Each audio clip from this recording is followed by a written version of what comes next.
my name is Adam Fotos, and I'm faculty in humanities at the College of DuPage. I've been teaching at COD for over 10 years in the art department as well as in liberal arts within the humanities department.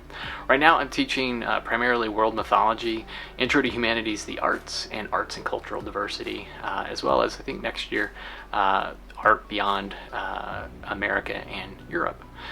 So for my work as an artist, I work in a few different media. Primarily, I've been working in comics quite a lot lately. So my comics, I've got my books here. And my main comic is Dragon and Goat, which is a comic about a dragon and a goat. And I've been doing that one for about 15 years. In my fine art work, I work in painting, drawing, and sculpture. When I have the studio space for the sculpture, I'm working in acrylic and wood, as well as LEDs with laser cutters and jigsaws, making imaginary worlds. With my drawing and painting, I use mixed media, primarily ink, as well as acrylic paint, and also gouache and watercolor. So I do a lot of different sort of projects, but all of them are kind of united around, whether it's my comics, my painting, or my sculpture, they're around ideas of imaginary worlds, how we sort of think about our childhood and how we used to play in these imagined spaces, and what happens to those imagined spaces, imagined spaces as we get older.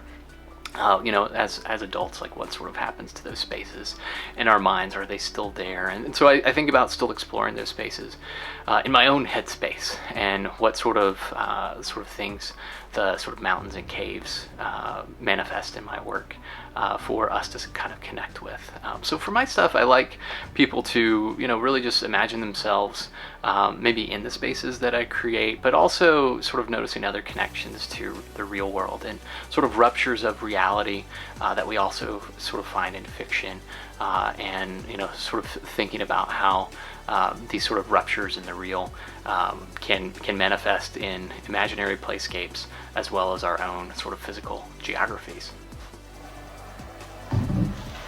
So for my current work, I am working on a series of works on paper called Heavenly Bodies. And for this one, the imagined worlds that I'm kind of working with are sort of these planetary or asteroid bodies that are sort of out in space, floating in nothingness.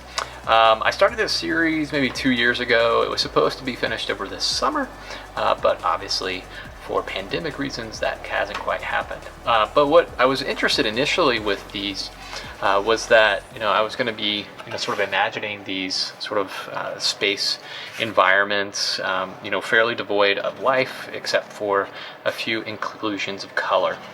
For these, I'm working primarily with ink, either washed ink that I'm making with sort of my inkstone. So this guy here, and then my sort of little ink block here.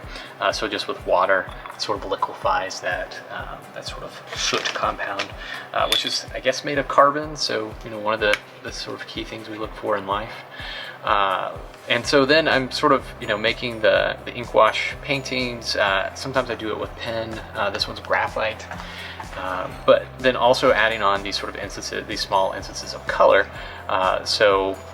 With red, blue, and yellow and green sort of coming together with the gouache that sort of sits on top like it's an opaque watercolor.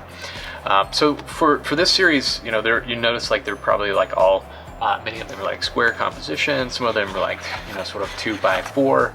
And the sort of plan for this series was to actually sort of do will be to actually create a book. And so I'll be doing sort of a fine art book of this series in addition to them being sort of standalone art pieces as well.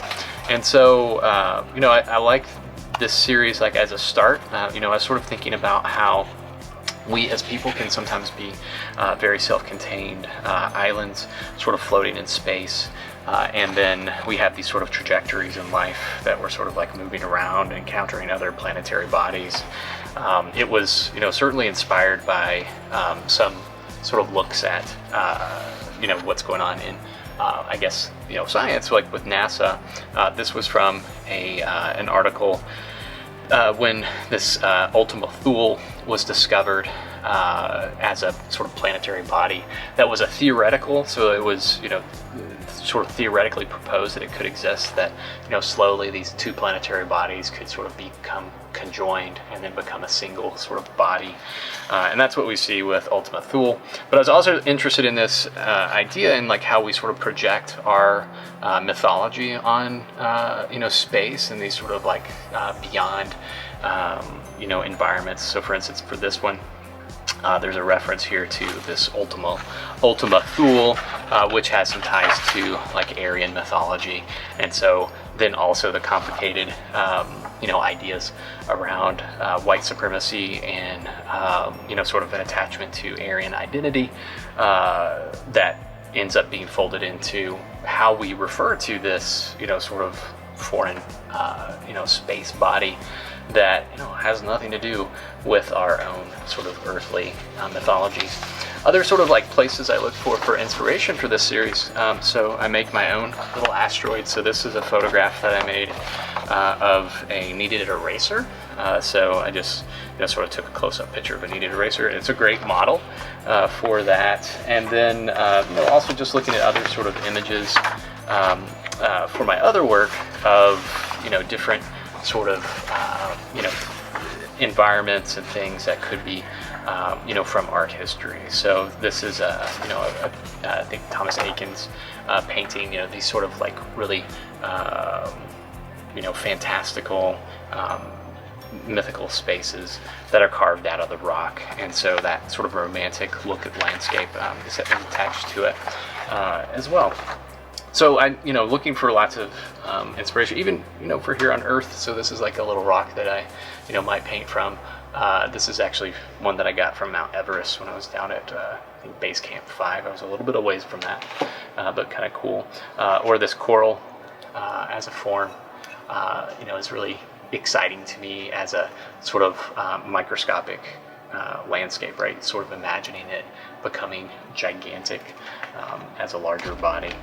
So that's sort of my places of inspiration. And then in terms of like where this series is going to go, so like I said, I think I'm going to turn this into a book once I get all the sort of images composed and sort of figured out in how they're going to look on the pages.